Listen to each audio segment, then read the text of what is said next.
America has always been the land of the free and the home of the brave, and we will remain that way. But we are also the land of the Democrats and home of the Republicans. Good morning, students, teachers, judges, and general Americans. I am a true patriot for my country, and I'm going to share with you the reality of the country we all live in today. Now, ladies and gentlemen, before I go on, what was the most important event in our history that has affected us the most as Americans today? Was it the Civil War? The industrialization of America even? While all those things may have affected us for the better, the creation of two political factions in the United States is what affects all of us the most today. Now, some 300 years ago, our founding father, George Washington, once said that the alternate domination of one faction over another, sharpened by the spirit of revenge, natural to party dissension, which through different ages and countries has perpetrated the most horrid enormities, is itself a frightful despotism. Let me reword it for you in this way. The alternate domination of one faction over another, strengthened by the thought of revenge, it's natural for the party to disagree with the other, which through different ages and countries will bring out the worst of Americans, that itself will frighten the American people into an autocratic government. Now, no one wants to listen to a 14-year-old and what he thinks about politics, and in fact, I've been told time and time again that you're too young to understand these things. But I do understand one thing that Abraham Lincoln once said so many years ago, that a house divided against itself cannot stand. Now, just like Abe Lincoln, we are in a civil war. But instead of North versus South, we have Republican versus Democrat, white versus all race. And just like Abraham Lincoln's Civil War, there are casualties. Just like Lincoln's Civil War, there are families torn apart. Just like Lincoln's Civil War, there are cities crumbling to the ground. And just like Lincoln's Civil War, we are a nation divided. But who's to blame for such a heinous crime? Hillary Clinton and Donald J. Trump are the obvious ones. Well, according to the media, that is. And when are they ever wrong? But can we really blame these people? I mean, they were brainwashed at a very young age by their own political party to hate one another. Because Republicans are told to hate Democrats and vice versa. These two parties have done this for decades now. And they both have shameful history as well, whether it's the Watergate scandal or the Clinton Foundation. But these things aren't the worst things they've done, believe it or not. The worst things they've done is brainwash you, the American people, to turn on each other. Now the world is already crowded up with enough lies and secrets to prevent the truth from reaching the American people. It's what George Washington warned us about so many years ago, that there can't be more than one political faction in the United States. Otherwise, we would start to dominate each other with the strength of hatred and revenge. It's not just one person who is destroying America. It's everyone who believes their faction is the only one doing right for America. It's everyone who starts to spread their hate and revenge amongst each other today. But they don't stop to realize that the blood in the streets and the rioting in the towns and all the cities crumbling down to the ground are happening because of what they do, because of what you say. Now, I may be too young to understand some things, but have you ever asked yourself, what if I'm too blinded to understand these things? Just like how all age, I'll start to understand the world better. But the more you stop being a part of a cult, you'll start to realize that it wasn't the Democrats or Republicans tearing us apart, but that it was you all along. Now, I hear it all the time in the news. Either I'm a Democrat or I'm a Republican, but I never, ever hear I'm an American. And it hurts too, but don't get me wrong, because I belong to a political party as well. But it's not the Republican or Democratic Party, because I belong to the American Party. I belong to the best party, where I believe in the best dream possible. I believe in the American dream, that someday this modern civil war will end, that someday Republicans and Democrats can just sit down together and talk to each other like normal human beings. So I say this speech to ask for your help. Help me end this. It's time all of you stop acting like Democrats and Republicans and start acting like Americans. Because the truth is, we are all to blame for this divide, and it's only us, the American people, who can fix it.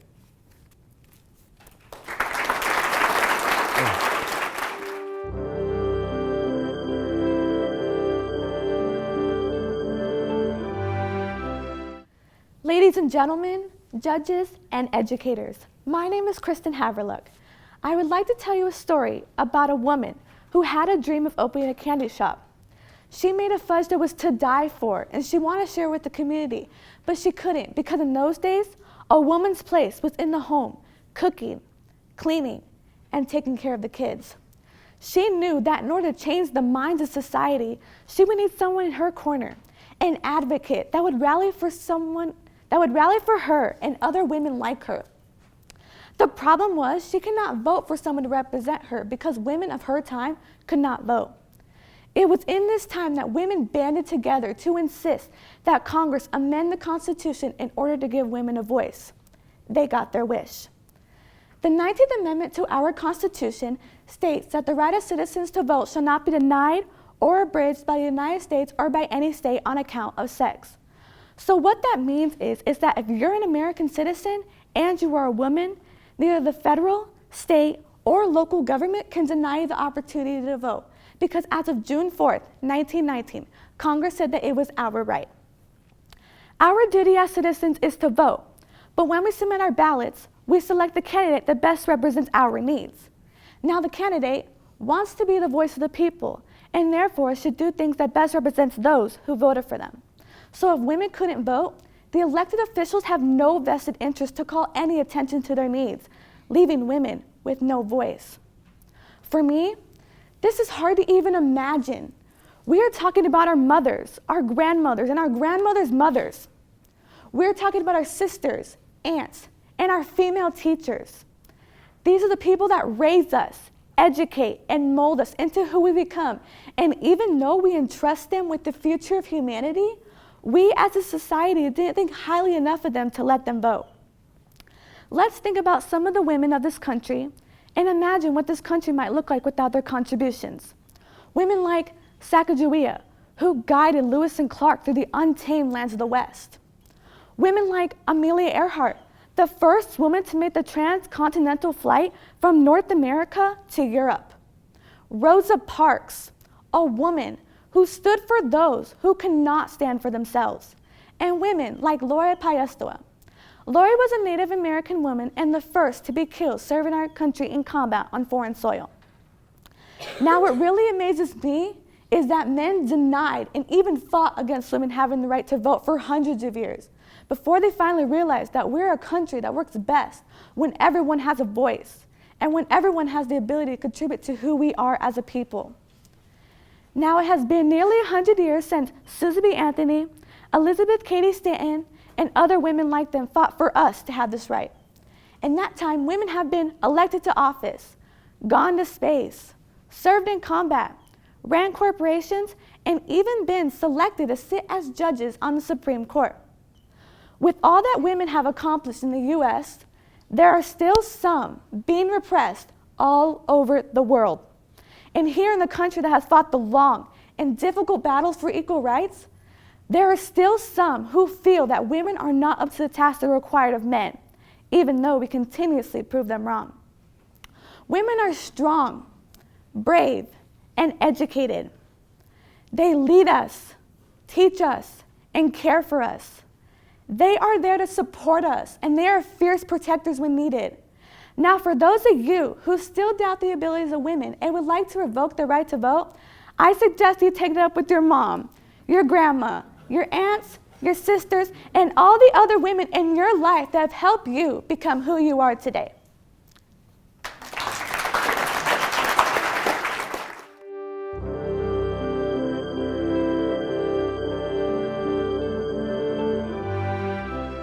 Hello, my name is Noel Johnson, and as a great man once said, my hope and dream is that at one point in time, America will be the world's last refuge on earth.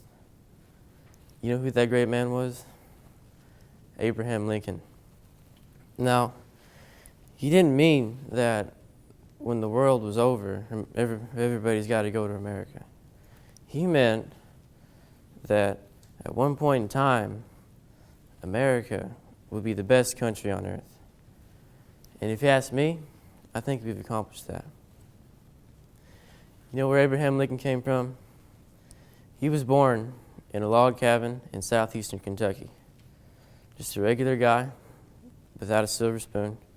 Grew up, taught himself to be a lawyer, became the president, because of his drive of patriotism. And patriotism isn't something you go to the store and buy at Walmart on sale. It's in the heart, and it's in the blood. It's in the veins. And no matter what people do, nobody's going to take that from you because you're in America. We don't live in a dictatorship. We don't live in a communist country where we get told when to eat, where to eat, when we can do it, what clothes to wear. You go out and do what you want. And that's the beauty of it. And that's the way it should be.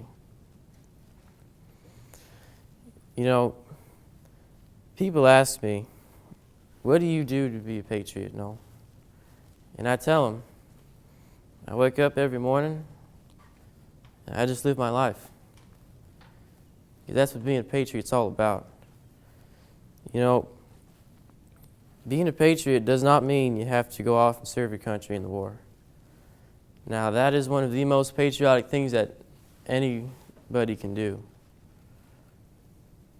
Being a patriot can be as simple as helping the daily neighbor. Giving a homeless man some food, just maybe give somebody some money if they're in a bind, you know. Basically, just living in harmony. As another great man once said, I thought I saw patriotism until I saw the protesters at the Vietnam War. That great man was John F. Kennedy. Great man. And what he meant, like I said earlier, to serve your country and to be a patriot is do what makes you happy and whatever you feel like. Because that's the beauty of this country. You can go out and you can protest. You're able to do that. You can grow up, do what you want. You become a janitor if you want to be a janitor. That makes you happy, that makes you happy. If you can live off that, that's the way it should be, if you ask me. Any one of you has a chance to be the president of these United States.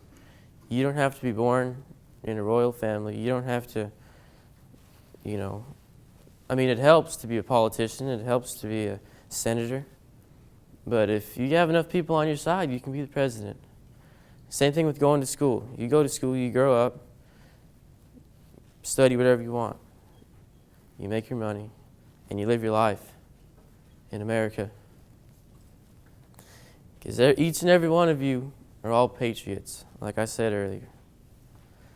And like I said earlier, nobody can take that from you. Because being a patriot means you live in America and you live in your life. And ain't nobody going to change that, because patriotism is in the heart, it's in the blood, it's in the soul. Thank you.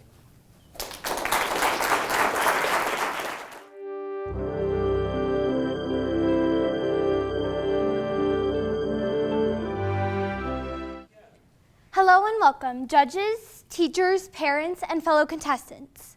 My name is Jetta Jasinek. I have a question for you. Are people misusing or taking advantage of the freedoms that we have in America? We do have some pretty amazing opportunities in our country, like freedom of speech, freedom of religion, freedom in general. But some people misuse this freedom. There's some people that use their freedom of speech to be disrespectful and impolite to others. Some try to force their beliefs onto others. And some just use their freedom to harm others. I think that this is a major problem in America that we need to fix. For example, many of you football fans probably heard about the San Francisco 49ers quarterback, Colin Kaepernick, who has started kneeling or sitting down during the national anthem. Many people were appalled to hear this, but only because they didn't know the reason why. He said, and I quote, "I am not going to stand up to show pride in a flag for a country that oppresses black people or people of color." End quote. I believe this is showing that even though blacks and whites are equal, they still aren't close to being respected equally. This has been happening all over the country. There are other students at North Springs High who are choosing to kneel during the national anthem because they feel this is their way to protest against racism and violence. So they're not just protesting against all the racism in our country, but the violence too. In America, we have a preposterous crime rate. We weren't even one full day into this new year of 2017 before over 210 people were murdered. Another topic might be on how people are leaving the country because they aren't getting respect or that they feel unwanted. A man named Gary Allen Scott felt exactly this, so he moved to Berlin, Germany. We shouldn't have people who are moving out of the country because they don't feel accepted. I don't know about you, but to me, that is absurd. Everyone, no matter their race, gender, color, creed, or religion, is welcome in America. Everyone deserves to feel like they belong. We should have a country where people aren't judging others or treating them as if they're better. We are all equal. To continue, I would like to talk about patriotism, the love for one's country. Right now, not many people are showing this love because they aren't proud of our country. Over the last 14 years, the percentage of adults that love their country and are proud of it has dropped by over 18%, according to Gallup.com. Every year, people are showing less and less patriotism, and I think this is because every year more and more people are showing a lack of courtesy, a lack of respect, a lack of politeness. Right now, some of you may be thinking, what can I do to have a better effect on others, a better effect on our country? Well, there are many different things that you can do. One example might just be being more polite and holding the door open for someone, or talking more respectfully and being courteous. Another way might be completing random acts of kindness every once in a while, or just smiling at someone that you don't know. When I told my classmates some of these ideas, they all thought I was crazy. But little things like this have ended up saving lives. There was one man who wrote a suicide note saying that if he got just one smile that day, that he wouldn't go through with the plan. And that man lived on. Think about it. All these nasty comments that he must have received to have wanted to commit suicide, and just one person that comes along can affect them in such a great way.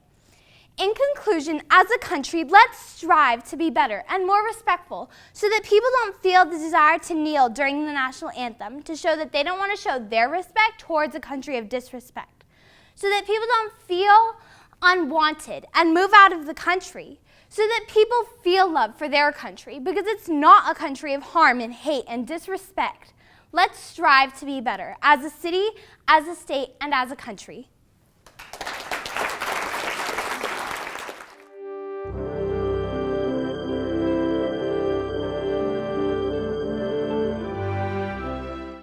Imagine exercising your constitutional right to protest, but everything is going wrong. Your father stands next to you, and you hold your daughter's sweating hands. You're running, but you're not running fast enough. There's tear gas all around you. It fills your lungs so much you can't breathe. You hear someone cough.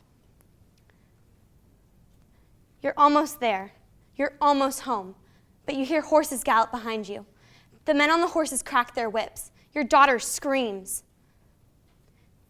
One of the whips finally reaches your back. You fall and fall and fall. What is this event, you may ask? It was the first attempt of the march from Selma to Montgomery, when African Americans peacefully protested for their rights to vote. Early in the year 1965, Lyndon B. Johnson believed that the Southern states needed time to absorb the Civil Rights Act of 1964 before any further action could be taken. Martin Luther King Jr., however, believed a second bill was necessary to secure the voting rights of African American citizens. He decided to launch a major SCLC, or Southern Christian Leadership Conference, voter registration drive. SCLC member Jim Bevel suggested the drive take place in Selma, Alabama, where an unsuccessful voter registration drive had been going on for months. Selma provided everything that made a media event: a segregationist mayor, a KKK-affiliated police chief, and a low percentage of African Americans registered to vote. Out of 30,000 citizens, more than half were black, but only 350 African Americans were registered to vote in the town of Selma. And African Americans who had tried recently to register had been put off by slow service, odd courthouse hours, and excessively difficult literary tests. This made Selma the perfect place to conduct a civil rights demonstration. On February 18th, a group of white segregationalists attacked some peaceful protesters in the nearby town of Marion. Jimmy Lee Jackson, a young African American, was shot by a state trooper in the melee. After he died, Martin Luther King Jr.'s idea of a march was reinforced. The SCLC decided to march from Selma, Alabama to Montgomery, Alabama to protest their rights to vote. This march would be 54 miles long. Originally, 600 people attempted this. This march was on March 7th, 1965. After the protesters crossed the Edmund-Pettus Bridge, they were met by Alabama state troopers and posse men who brutally attacked them with whips, nightsticks, and tear gas after the protesters refused to turn back. Most of the protesters were severely beaten, but those who weren't ran for their lives. Men, women, and children, even senior citizens had partaken in this march. This incident was captured on national television and outraged many American citizens. Hundreds of ministers, teachers, and everyday citizens flocked to Selma, Alabama to join the voting rights campaign. These people were white and black. This caused King to lead another attempt. On March 9th, King led more than 2,000 protesters across the Edmund-Pettus Bridge, where they found Highway 80 blocked again by state troopers. Martin Luther then paused the marchers and led them in prayer, whereupon the troopers stepped aside. Martin Luther then turned the protesters back, believing that the troopers were trying to create an opportunity that would allow them to enforce a federal injunction, which would prohibit the march.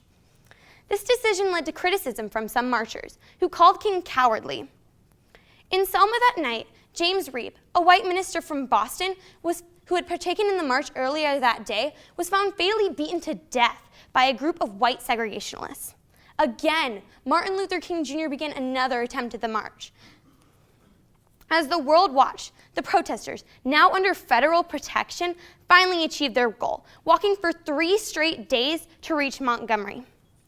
The historic march and Martin Luther King Jr.'s participation in it greatly helped raise awareness of the difficulty faced by African American voters in the South and the need for another Voting Rights Act, which was passed later that year. Please, never forget the struggles that some Americans went through to gain the right to vote.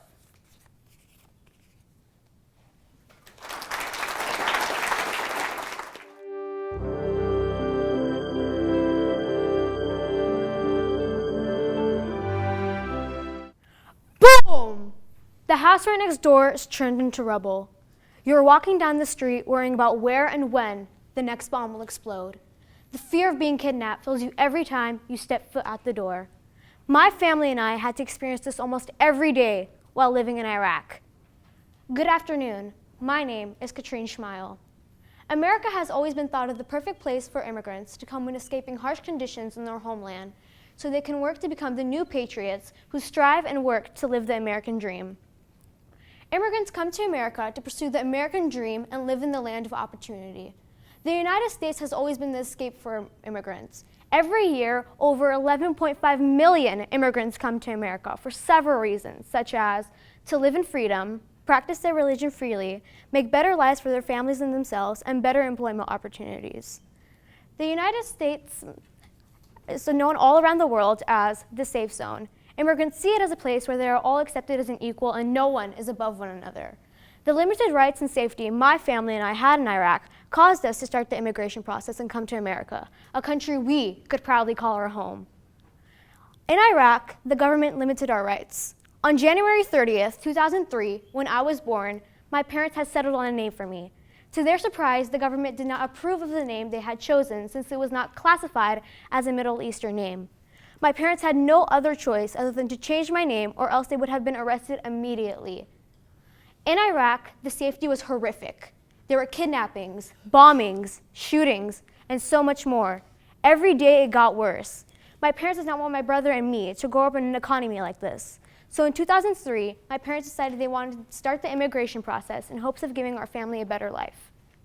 They started saving up as much money as they possibly could to buy a passport and visa, then purchase a safety trip to travel to America. My parents got the money by selling basically everything we had. It took a total of 5 years, but finally in 2008, we had enough money to travel out of Iraq and start the immigration process. We traveled from Iraq to Turkey and spent 10 months there. While in Turkey, my parents had 3 interviews and finally got approved as United States refugees. It took a total of 6 years, but finally in May of 2009, we had reached America and had felt unreal. The opportunities America provided my family and I gave us a better life than we could have ever hoped for while living in Iraq. Here in America, the government protects our freedoms instead of taking them away. we're able to state our opinions without getting punished for it. Here in America, also, more people are more open-minded and less judgmental. Coming to America provided me with opportunities that would change my future, including a better education and chance of employment. Even though immigrating was a long, tough journey, the benefits have made it all worthwhile. My parents were terrified at first, but the thought of my brother and I being hurt terrified them even more. Then once we had reached Turkey, the delay in the process turned the fear into frustration. Then once we had reached America, it was hard to believe we had finally made it. Now that 7 years have passed, my parents are amazed by how far all of us as individuals have come. Because of our love for America, my family members and I have taken the necessary steps to be sworn in as patriotic American citizens. For most, taking the first step to immigrating seems impossible and frightening, but the benefits are incredible. I would encourage anyone who's experiencing the harsh conditions in their homeland to take the leap and start the immigration process.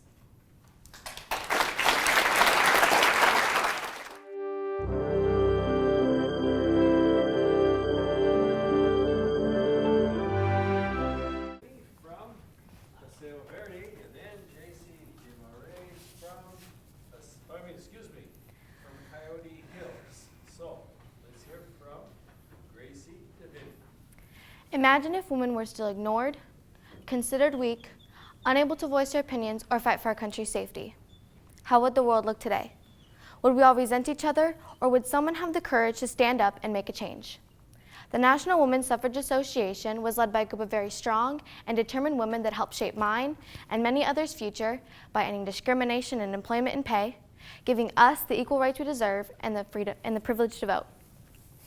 In the late 1800s, people believed a woman's place was at home working, cleaning, and making dinner for their hard-working husbands. In the early 1900s, during World War I, men left to fight for our country, which led to major labor shortages. Women stepped up for the chance of independence, working as a store clerk, railway guard, teacher, engineer, and many other jobs men had. This opportunity helped women prove they were more than just a housewife. These brave women walked into this completely blind, but worked hard to fill the shoes of the men in war. Unfortunately, men believed they were better, stronger, and smarter than any woman, and they didn't deserve the same pay. Women became outraged and decided they needed to stand together and speak up on how truly intelligent and capable they really are. Elizabeth Cady Stanton, one of the many supporters of this protest, states, "The best protection any woman can have is courage." This extraordinary fight for women's equal rights became a world-changing issue. Women everywhere were coming together, starting campaigns, marches, aligning with many women's groups, and enlisting new members. They had celebrities help support their demand for equality and held many conventions to gain more participants. They wanted the world to know they weren't backing down until they got what they deserved. We hold these truths to be self-evident, that all men and women are created equal. Elizabeth Cady Stanton and Lucretia Mott used this in the Declaration of Sentiments, a document that listed their grievances and the rights they wanted most. The list included the right to vote, own property, a higher education, and allowed to speak their mind. This unstoppable organization gave women the hope that the dream for equal rights would soon become a reality. We ask justice, we ask equality, we ask that all civil and political rights that belong to citizens of the United States be guaranteed to us and our daughters forever. Susan B. Anthony. When women first began the fight for women's suffrage, they wanted to be treated with the same respect as men and considered as a valuable asset in the decisions men were making for our country. They believed they deserved to be included in the voting process and looked at as an equal to men. In the middle of this painfully long struggle, women were criticized, faced with violent actions, jail time, and force-fed when going on hunger strikes in prison. They were willing to sacrifice everything to make a difference in every woman's life. They stood strong and didn't let anything get in their way. They soon sent out a petition for the 19th Amendment, which guaranteed women the right to vote. It was soon denied, but this didn't stop them. They had parades, rallies, and a magazine to help show the government they weren't giving up. After much debate and protest, the request was finally approved in 1920. In the end, the National Women's Suffrage Association made a huge impact on this world. It helped change the things that truly mattered, including giving women better jobs and wages, equal rights, and the freedom to vote. These women stood by each other and stayed strong when there was no hope. They achieved the impossible together, and now no one can stop them.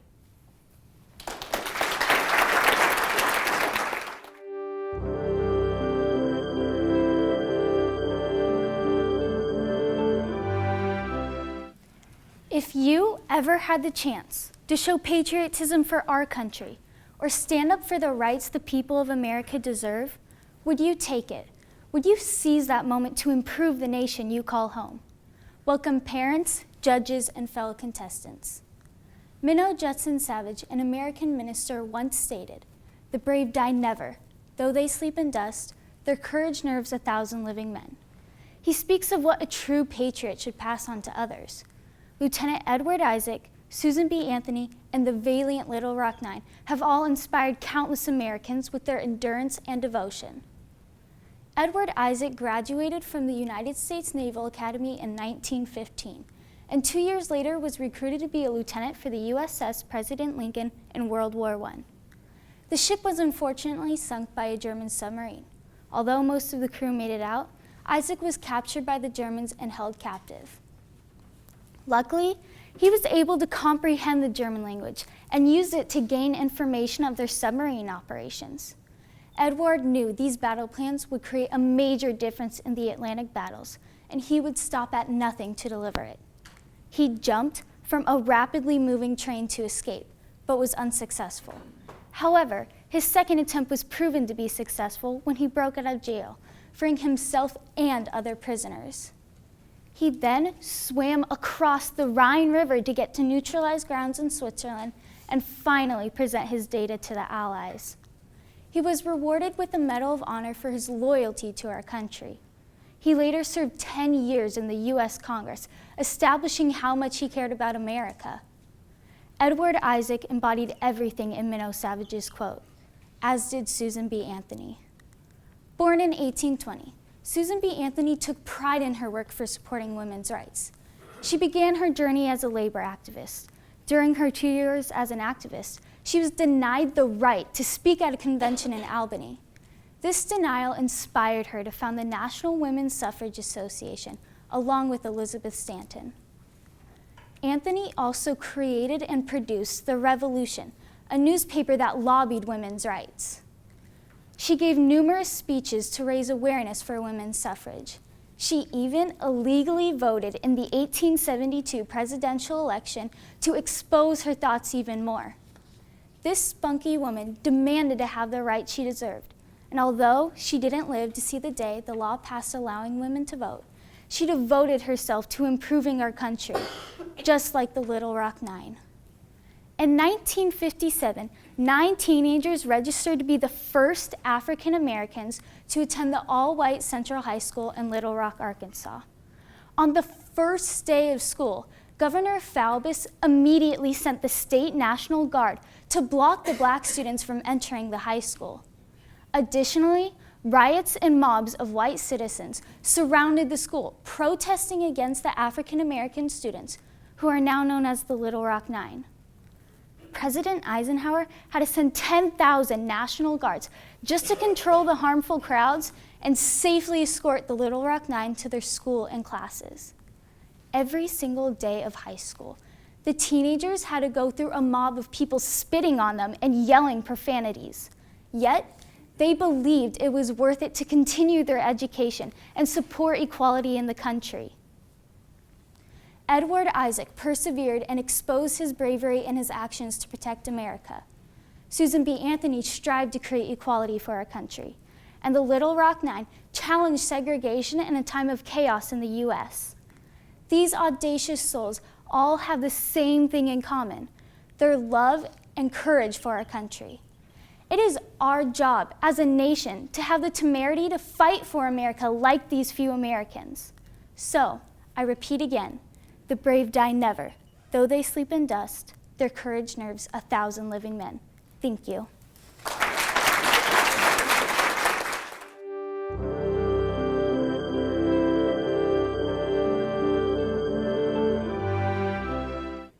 Fourscore and 7 years ago, our founding fathers brought forth on this continent a new nation, conceived in liberty and dedicated to the proposition that all men are created equal.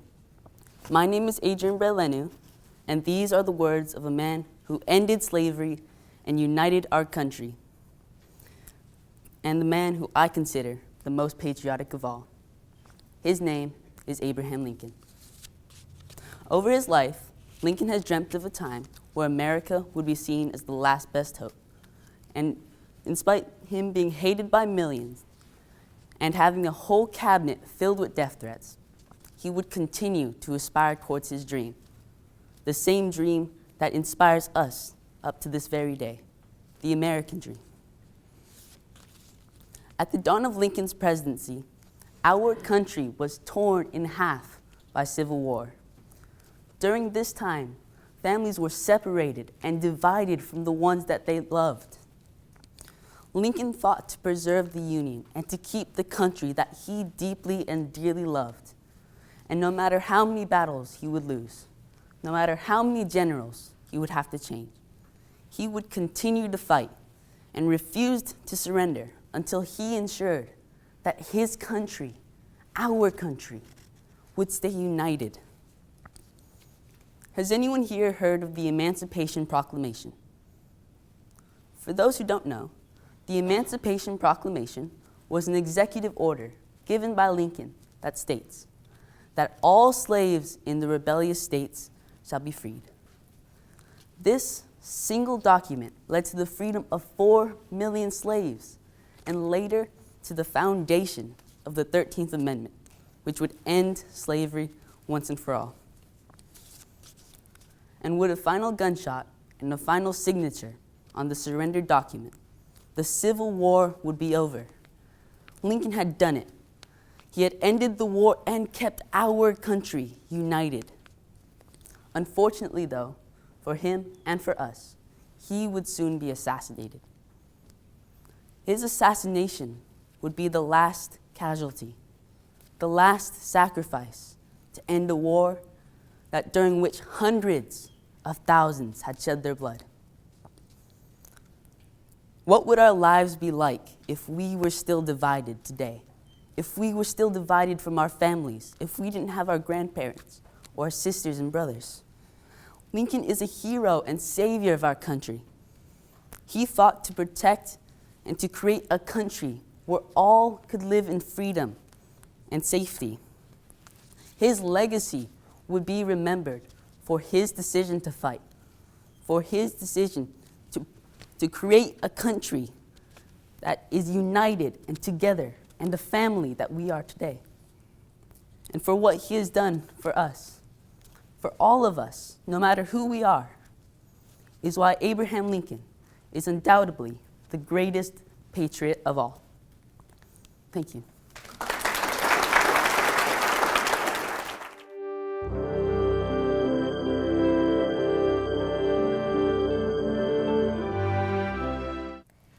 Isn't it a beautiful day? The sun is shining, we have family and friends who love us, delicious food, and most importantly, we have freedom. But my question is, are we taking advantage of our freedom? When I say this, I don't mean saying things, I mean showing it with your actions. Hello and welcome, judges, family, friends, and fellow contestants. I am Grace Deines. Geraldine Ferraro once said, if you take advantage of everything America has to offer, there's nothing that you can't accomplish. You have the freedom to follow your dreams, so go follow them. Take advantage of the freedom given to you, because most people don't have it. Here in America, we have many protected rights that other countries don't have. We have 28 different political parties, while other countries only have one. We have the freedom of religion. You can believe in whatever religion you want, whether it be Christian, Muslim, or any other religion. We also have the freedom of the press. We have the right to know what's going on in our government and the right to criticize it. I want you all to close your eyes and think of your dream, what you want to accomplish most in your life. Now open them. What did you think of? A new job? Do better at a sport? Many people in other countries have dreams just like you and me, but they can't accomplish those dreams. Why? Because their country doesn't have the same freedoms. You and I, we're lucky to have freedom. Take the Women's March, for example. More than 3.3 million people marched across the U.S. to prove a point and stand up for women's rights. And you know what? They did it. They took advantage of their freedom to accomplish their dream. And how about Martin Luther King Jr.? He once said, I have a dream that my 4 children will one day live in a nation where they are not judged by the color of their skin, but by the content of their character. Not only did he dream for his own self or his own family, he had a dream for a whole nation. I bet that seemed pretty impossible, didn't it? But you know what? Not only did he take advantage of his freedom to accomplish his dream, he took advantage of his freedom to gain even more freedom. Your dreams don't have to be this big either. Whatever you want in life, reach for it. Now I'm taking advantage of my freedom to accomplish my dreams. My dreams to be at the top of my class and be a lawyer one day. My dreams to be the best runner and the best softball player I can be. And you know what? It's not going to be easy, but I can do it because of all those men and women out there who have worked so hard to accomplish the American dream. You have the freedom of choice, so make that choice to use it. Stand up for what you believe in. And next time you have a dream, just remember, people have even died so you could accomplish that dream. So go follow it. I'm Grace Deines, and thank you for your time.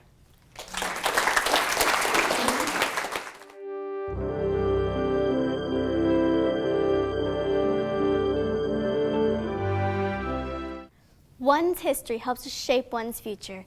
The Navajo Code Talkers' contribution to the U.S. triumph in World War II is an event in American history and my personal history that's had a tremendous impact on my life and is an inspiration to me of sincere patriotism. On December 8, 1941, only a day after the brutal bombing of Pearl Harbor, the United States of America declared war on Japan. We entered the deadliest war in history, World War II. As the war in the Pacific progressed, the Japanese became very capable in breaking U.S. military communications and transmissions. This clever foe was able to break secret U.S. military codes, forewarning them of U.S. plans and attacks. If the U.S. was going to gain the advantage, they were going to have to find a secure method of communication. The answer came from Philip Johnston, an Anglo raised on the Navajo reservation. He envisioned using the complex, unwritten Navajo language as a code itself. He believed that Navajo soldiers could relay information securely and quickly without the need of a coding machine. In February 1942, he presented his idea to the Marine Corps. His idea was supported, and an order to find 30 recruits was given. Meanwhile, a young sheep herder in Nas Pas, Arizona, William Dean Wilson, my great-uncle Bill, enlisted in the Marine Corps at the tender age of 15. Eager to be a soldier and serve his country, Uncle Bill lied about his age, saying he was 18. Shortly after he joined the Marines, he was selected to be a member of the first 29 Navajo Code Talkers. These original Code Talkers devised and memorized the code for 211 military terms and words for each of the 26 letters of the alphabet. Upon completion of their training, these original Code Talkers were deployed to one of the deadliest battles of the war, Guadalcanal. On the front lines of battle, the Navajo Code Talkers proved to be indispensable and key to the U.S. victory in the Pacific Wars. My Uncle Bill and other Code Talkers vowed to the government that they would not discuss their services or the code they helped create. It wasn't until 1969 that the U.S. publicly recognized the existence of the Navajo Code Talkers, and in 2001, the Code Talkers received the Congressional Medal of Honor. Unfortunately, my great-uncle Bill had just passed away 2 years earlier. Although he was not there, his family received his medal on his behalf. His service is an example to me of true patriotism. He did not serve his country to see praise or recognition. He served to protect lives and the liberties he wanted to secure for me. Patriotism isn't just love for your country, it's action. It's representing our country with pride, determination, and faith. The U.S. victory of World War II has had a great impact on the future of our lives. The freedoms that we exercise each and every day are safe and secure because of the courage of each soldier who fought in World War II. But the role of the Navajo Code Talkers has especially impacted my life as a Navajo descendant. In this country before the war, the Navajo people endured many years of oppression, maltreatment, and suffering. Navajos were strongly encouraged to Americanize themselves, to speak English and not participate in their cultural heritage. But during World War II, the U.S. military found worth in the Navajo people and in the Navajo language. The Navajo Code Talkers have provided me with a historical example that I can be proud of, my culture, language, and heritage. I will teach my children of the great sacrifice that they have given for them, and of the wonderful government we have that's always trying to better itself. As Americans, we can learn from the past, we can change, and we can constantly try to improve our future.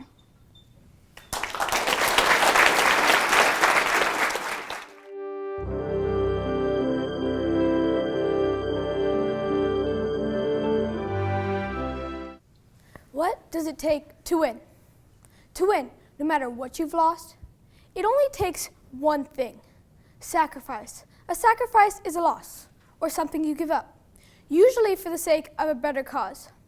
This is exactly what Donald Trump meant when he said, sometimes by losing a battle, you find a new way to win the war. To me, this means there can't be a victory without a loss. In fact, to accomplish any goal and win the war, sacrifice, like we've seen in our American history, our American military, and within all of us, is an absolute necessity. To begin with, we've seen the meaning of this quote in our past, from our wars to our civil rights movements. In our wars, we often see how the only way to win is if we lose as well. In the Revolutionary War, 1 in 20 patriots gave their lives in order to form this great nation. Later, in the American Civil War, it required significant sacrifice in order to keep this nation together and later free the slaves. How much sacrifice? Well, I'll let you think about that, knowing that 620,000 Americans died. After all these wars, America continued to face challenges internally as a country that only certain sacrifices could overcome. For example, equal rights for women, as well as equal rights for African Americans, in addition to religious freedom and non-discrimination throughout all America, required great sacrifice. Simply look at how far our country has come as a nation because of these sacrifices.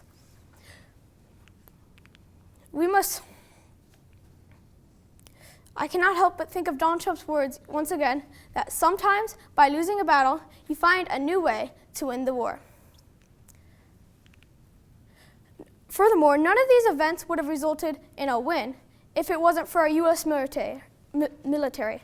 They, including you, honored soldiers, fight to keep this country safe without a second thought. Many of them have made the ultimate sacrifice by never coming home and never getting to see their families again. And for many of the soldiers who do make it home, some are never the same. We must respect them and thank them continually for their sacrifices. They don't just fight our wars, they defend our borders and protect the American way of life. Even if you don't constantly realize it, they're working around the clock to keep us safe from potential threats of war and terrorist attacks. We must remember the sacrifices service members have made to defend our nation and honor them as the true heroes that they are. You might be thinking, great, how does this apply to me? You might not realize it, but everything we do revolves around sacrifice. You might not be fighting to win the war, but you're fighting to survive. Even if you're just going to the grocery store, you spend precious money to get things you need to live. Everything in life is like this. You cannot get smarter unless you put in time that is required to attend school. You cannot get better at certain skills unless, of course, you put in time to practice. Just as I have sacrificed my time to write and memorize a speech, and you have sacrificed your time to come and watch me. There is a concept called failure forward. Failure doesn't always have to be a negative thing. It can actually be nurturing and inspirational if you choose to accept and learn from our mistakes. Scientists know this fact, and that's why they're okay with failure. As long as you accept it and learn from it, great things can be accomplished. All in all, our American history, our American military, and our lifestyle proves that the only way to win the war is if we lose as well. It takes sacrifice to win when you've already lost something. This is truly what Donald Trump meant when he said, sometimes by losing a battle, you find a new way to win the war. I leave you with this. What sacrifices will you make? Whatever they are, make them as meaningful as our honored soldiers.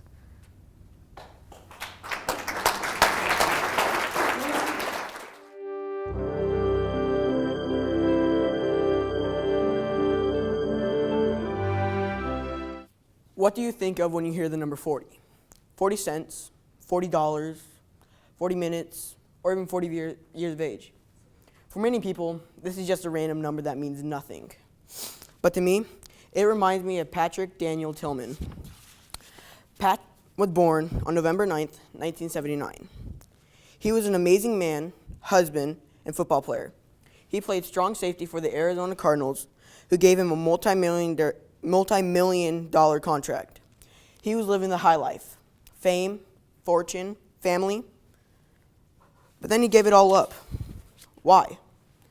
I want you to close your eyes and imagine you're living the best life ever. Fame, fortune, everything you ever wanted. And then you're given the opportunity to give it up. Would you give it up? Because many people, including myself, would say, no, why would you ever do this? September 11th, 2001. What did this day mean to you? To many people, it was a day of loss, death, tragedy. But for Pat, it inspired him to join the Army. He was an Army Ranger, which is one of the most grueling experiences an American could go through mentally and physically. Why did he go through this? He went through this so that we, as Americans, could live in a safer place. Pat once said, passion is kind of an important word to me. Whether it's playing sports or living life or whatever you're going to do, you should be passionate about it, or else, why do it? This is one of the reasons he joined the Army. He was passionate that he could help make America a better place. I would say this is extremely patriotic because he knew his sacrifices would mean America would be a better place. And for a man who thought that there was no place to go after death, that shows true courage. Let's go back in time, before the military, before the NFL, but to college, where he won the Clyde B. Smith Academics Award, Pac-10 Player of the Year, and the ASU MVP for his efforts on the football field, leading his team to the national championship, becoming a role model for many kids and adults. This is why his death had such an impact. Many people said when he died, a piece of their city died. Many people wouldn't believe me when I say this, but many years after his death, he is still helping. Every year in Tempe, Arizona, they have a run in honor of Pat to give 50 to 60 veterans a scholarship to further their education. And I will end this speech with some inspiring words that Pat once said. Somewhere inside us, we hear a voice. It leads us to the person we wish to become. But it's up to us whether or not to follow that voice. So I ask you, will you follow the voice or let it go? Thank you for your time.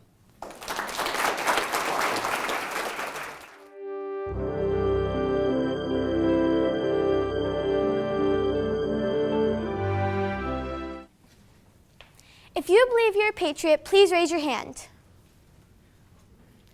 Thank you. A patriot is a person who defends, loves, and strongly supports their country. Welcome, fellow contestants, judges, teachers, and parents. Anyone born or has become a citizen in America could be a patriot. Our founding fathers once believed we could live in peace and unison.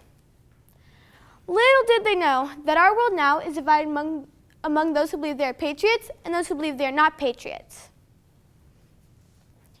One historical American whose decision to stand up has helped me understand what and who a true patriot is. His name is Martin Luther King Jr. In 1896, segregation started. African Americans felt as they were left out, while whites felt stronger and powerful. No African American was going to let a white judge them, tell them where to go, or tell them what to do. So, many people decided to stand up. In 1955, Martin Luther King Jr. attempted to persuade the U.S. government to declare the policy of all racial discrimination. It was a struggle for him, but he didn't give up. In 1963, many gathered and marched to the Lincoln Memorial, where Martin Luther King Jr. gave his I Have a Dream speech. That following year, President Johnson got a law prohibiting all racial discrimination. April 4th. 1968. Martin Luther King Jr. passed away from assassination. He believed that even through the dividing of our country, he could make it a better place. Not only did he believe, but he fought, not physically, but with his words and emotions. A famous quote from his I Have a Dream speech, "I have a dream. My 4 children will one day live in a nation where they are not judged by the color of their skin, but by the content of their character." That wasn't even the whole speech, and yet inspired so many people. When Martin Luther King Jr. gave his speeches, he was confident. He was confident in what he said, and was confident that one day he would change our nation. Matter of fact, he was so confident that gave others hope that their kids would also live in an equal nation. Martin Luther King Jr. didn't only inspire people back then, but is still inspiring people today.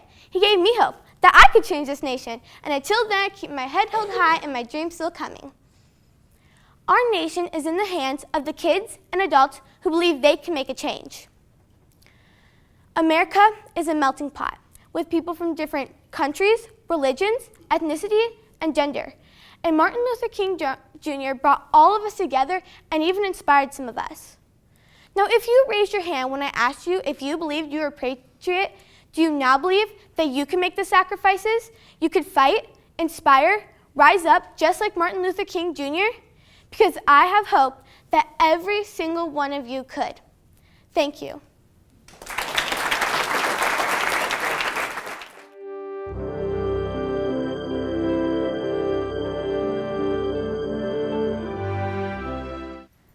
America. When most people hear this word, they don't think about how amazing our country is.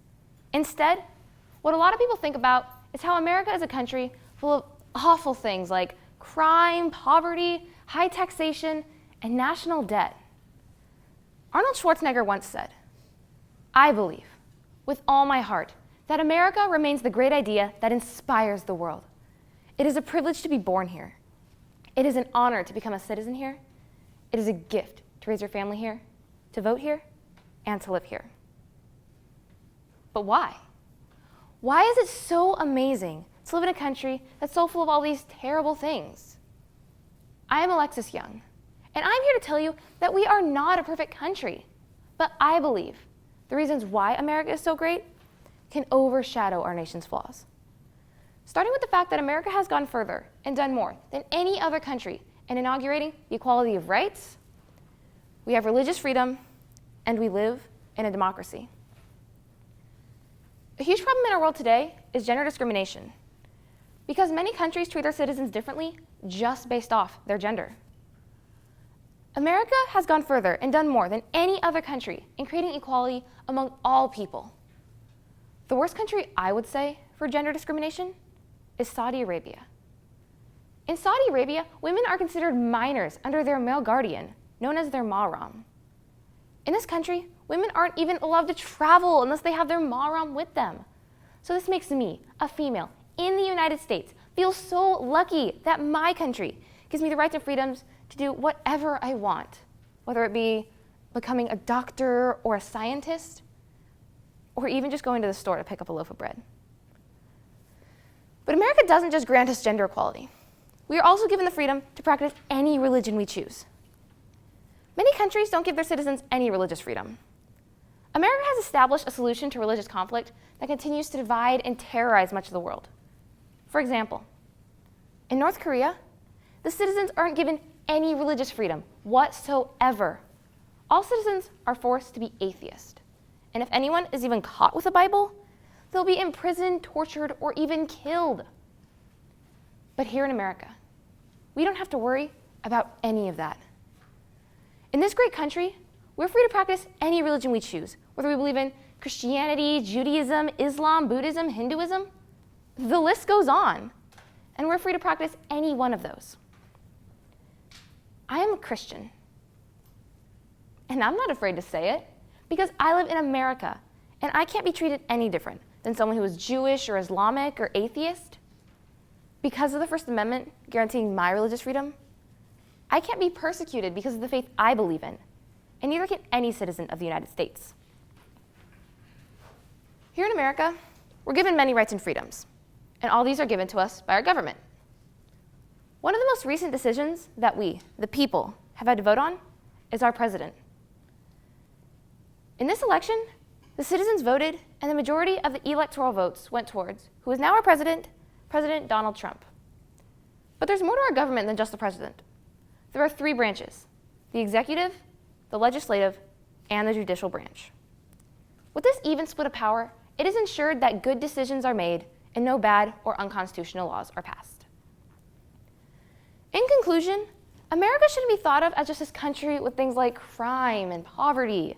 It should be thought of as a nation that gives this country things like equality, religious freedom, and a say in our government.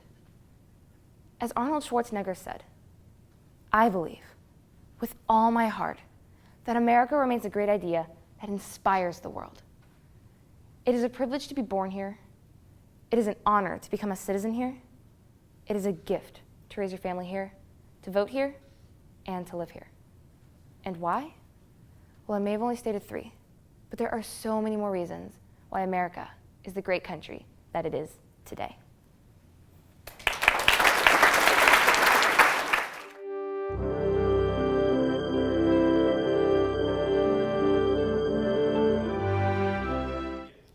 America, the land of the free, the home of the brave, nation of the trash. Take a look around. You see thick black smoke fogging up the air, an accumulation of useless garbage, and people coughing from the intoxicating chemicals around them. As you take a breath, you can't help but wonder how our country, the one we fought so hard for, sacrificing hardship and lives, how has it become what it is today? Just how proud then would you be to call yourself an American? Hello, judges, teachers, parents, administration, and fellow contestants. My name is Elena Yoder, and today I am standing before you as a 13-year-old environmental enthusiast who is not only ready to identify a problem America has, but to take action in providing a solution as well. Pollution. The presence in or introduction into the environment of a substance or thing that has harmful or poisonous effects. Did you know that every single day, America produces enough trash to equal the weight of over 86,000 elephants? The US itself produces 30% of the world's waste. Now, I don't know about you, but I don't want to live in a place full of trash. On July 4th, 1776, when our founding fathers first established America, I imagine them envisioning red, white, and blue flags, freedom, and the smiles of all the people grateful for the opportunity to live in a place full of promise. Trashing the country that has taken thousands of lives of the people who have died saving our home is not only a disservice to America, but is downright embarrassing. Today, Americans purchase 29 million plus bottles of water every year. And of those 29 million, only a mere 13% are recycled. With the current trend of water bottle flipping contests, I believe that my generation is numb to the fact of excess waste in our society. I am positive that in 1776, George Washington, Thomas Jefferson, Benjamin Franklin, and the rest of our founding fathers, who used hard work, determination, and confidence to provide a beautiful home like the United States of America. I am positive that they would be crestfallen to see our apathy towards waste and pollution. What will become of our beautiful and spacious skies if we don't take a stand to save America? How is it possible for us to remain the land of the free, the home of the brave, if we aren't home to anyone but piles of waste? Well, what if I told you that there was an easy fix to making sure America, the place over 318.9 million people call home, stays clean? Interested? You should be. Recycling is one of the many efforts we use today as Americans to keep extra waste out of our landfills. A website on conserving energy showed a study done in 2010 about how 85 million tons of waste was recycled and composted, rather than thrown into our local trash cans, landfills, and rivers. Many cities have recycling programs and centers that break down the trash in order to create new products. Some communities are also supportive of in-home composting that returns brown and green waste to the land naturally. Although these things are all true, the biggest thing we can do as Americans is to change our spending habits. If we mindfully purchase less or make choices to buy products that are made of recycled paper, plastic, and glass, we can conserve our resources. Recycled glass reduces air pollution by 20% and water pollution by 50%. By making smart purchases of products that come in glass or paper rather than plastic or styrofoam, we are automatically contributing to be part of the solution and not the problem. Now, I know what you all are thinking right now. This may sound a bit on the crazy side, coming from a teenager like myself, thinking about recycling and consumerism, but truly reducing our waste or reusing when we can will make smaller changes that will eventually lead to bigger ones. Steve Jobs once said, "The ones who are crazy enough to think that they can change the world are the ones that do." I am part of the future, the generation who is someday going to make all the decisions and possibly even change the world. So, let's remain the land of the free, the home of the brave, nation of the clean air, water, and land. Thank you.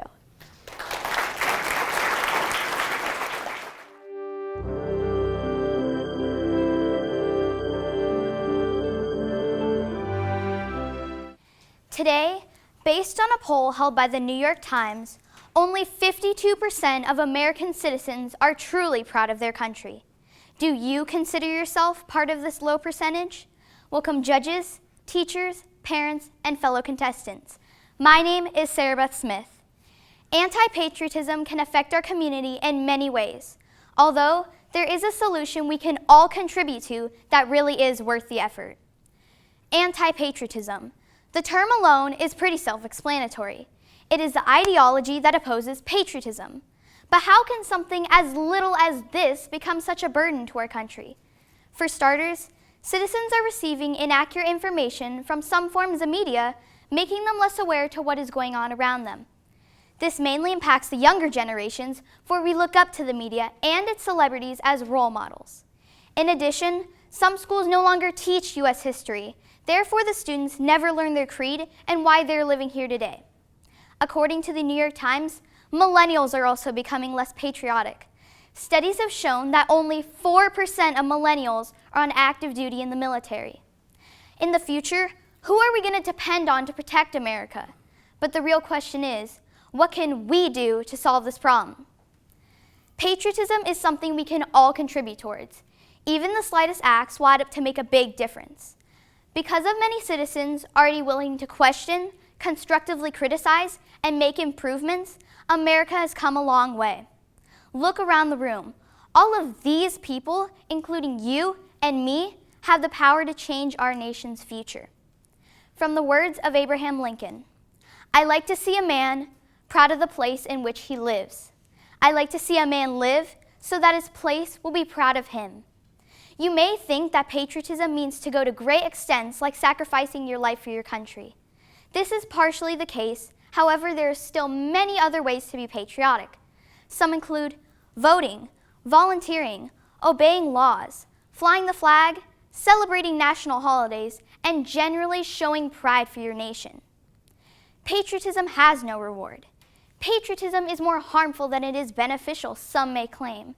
However, a person is defined by their actions and emotions, and if we use this to our advantage to show our appreciation for our country, we can find a sense of unity amongst one another. At least once in our lives, we have taken our freedom for granted. Sometimes we overlook the hardships and sacrifices it took to get us where we are today. The Founding Fathers risked everything for the sake of their liberty and the liberty for future generations to come. Though we may remember the historical past events for their immense passion and patriotism, we must not forget the same acts presented in the modern era. We must pay respects to the men and women who have lost their lives fighting for our nation. They gave up the most precious thing they held with them in exchange for our safety and well-being. Lastly, no matter what nationality, race, or religion, patriotism gives us a sense of belonging where we can all fit in regardless of our individual backgrounds. Now, imagine a place where unity is not important, where people are strangers to one another and interact in cold, pragmatic, lifeless terms. This could potentially be America in the future if we allow anti-patriotism to affect us and take advantage of us individually and as a whole. I will now let you off with not just my words, but the words of John Fitzgerald Kennedy. And so, my fellow Americans, ask not what your country can do for you, but what you can do for your country. Thank you.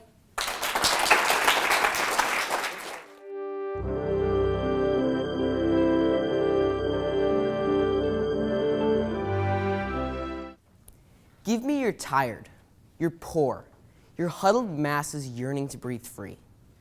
This quote, mounted on a pedestal inside of our Statue of Liberty, stands as a beacon of hope, an ideal to all those looking to take the courageous leap of venturing into the United States in search of a better way of life.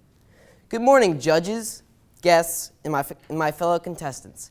My name is Justin France, and what would I say to those looking to immigrate to America? First, I would remind them of how immigrants have prospered historically. I would inform them of what America has to offer them today, and inspire them to make the sacrifices necessary that will benefit their families for generations to come. From a historical perspective, our nation has been a place of prosperity for incoming immigrants. A perfect example of this is illustrated by some of America's most iconic citizens. Albert Einstein found refuge from Nazi threats in the United States and soon became a national figure of genius.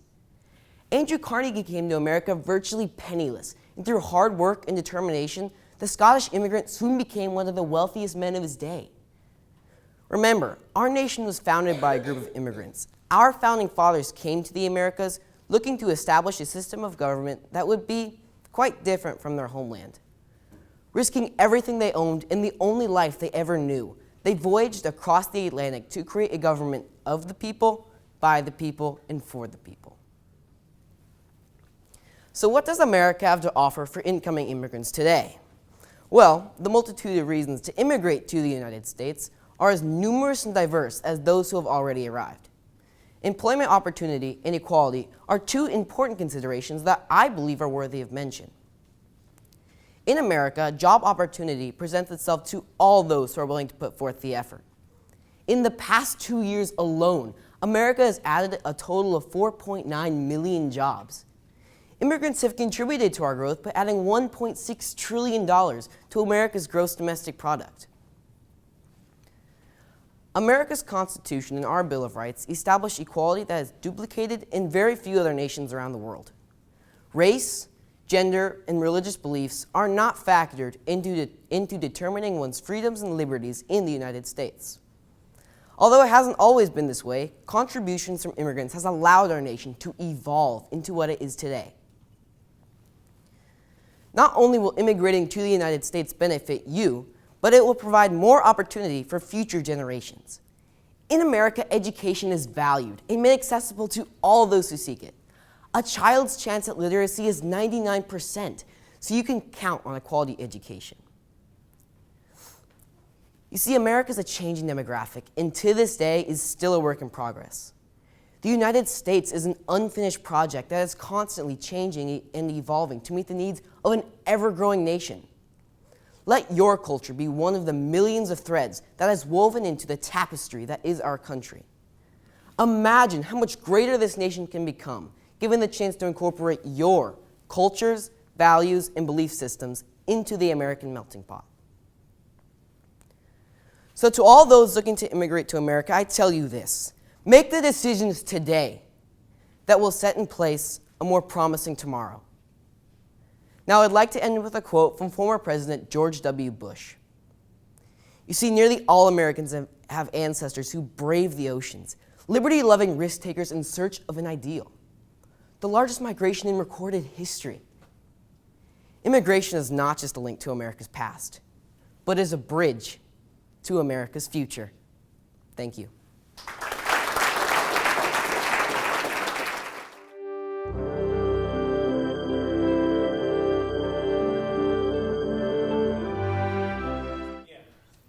Imagine, it is a very rainy Sunday morning and you have no plans whatsoever. And although that sounds like a perfect time for relaxing, you decide to make some plans. You make yourself a delectable breakfast, then get dressed to enter the overcast world outside. By 3 o'clock, you'd already gone to your friend's house, gone to church, gone to the mall, and even stopped by the movies. Although the events in your day were all incredibly diverse, they all have one thing in common. You made the decision to go there. Good afternoon, guests, fellow contestants, and judges. My name is Ivy Sada, and today I will be enlightening you on the significance of the freedom we are given in this great nation, the United States of America. Looking back at the scenario just created, the importance of it all is that you are in control of your own life.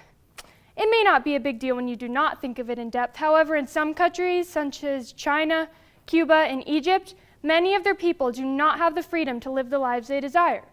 Why? Because the dictators controlling their country do not give them their deserved freedom. We, on the other hand, live in a country where we are privileged enough to do basically whatever we want in our lives, as long as we abide to the minimal amount of limitations keeping us safe and protecting the rights of others. This freedom to do what we choose with ourselves has a name: liberty. The definition of liberty is a state of being free within society from oppressive restrictions imposed by authority on one's way of life, behavior, or political views. In simpler terms, that means that we have the freedom to live how we want, believe in what we want, and to be independent people without being forced otherwise by superior sources. Now, let's switch gears. Imagine a life without liberty. For me, it is not being able to practice my religion and being unable to fulfill my daily lifestyle that would take its toll on my well-being. Without liberty, our government would be forbidding us to lead strong, independent lives, as well as prohibiting us to express our unique individual selves. So being able to make decisions for ourselves is not only essential to our posterity, but is also a God-given freedom, otherwise known as liberty, that we must acknowledge more often. With this in consideration, I am ardent in my belief that our country is great because we are given liberty. The significance of it is evident. If the United States government did not grant us liberty, we would not have the freedom to make our own personal decisions. Moreover, if we did not have the freedom to live how we wanted to, do what we chose, and have options to choose from, would we still be known as the land of the free? No. How about the land of opportunity? Definitely not. Liberty has made it possible for our country to be the legendary nation it is today. Oddly enough, it hasn't always been this way. In the early 1600s, slavery became a common practice amongst white families. While the white people had full authority over how the slaves lived, the slaves had no discretion over how they wanted to live their own lives. This ultimately made it hard for them to survive. As you can see, many white Americans used their liberty for a horrendous cause. It was not until decades later when a group of citizens of all races collectively joined together to form the abolitionists. This group of people used their liberty to make a positive impact on our country, unlike the negative impact created by the white slave owners. Just think, if the abolitionists did not have liberty, they would have never had the freedom to collaborate with others or speak their minds. Plus, without these freedoms, there would be no one to help exterminate slavery, thus meaning that it could be possible that slavery could still exist in our country today. Whether you are among those who chose to write a speech and bravely present it here today, whether you graciously cleared your schedule in order to listen to these patriotic speeches, or whether you happily volunteered to judge, you still made the decision to be here. It is because you had the freedom to make many decisions to get yourself in the seat you are sitting in now. Liberty has given you and your country more power than any weapon or human could ever offer. And this, ladies and gentlemen, is why the land of stars and stripes is such an incredible country.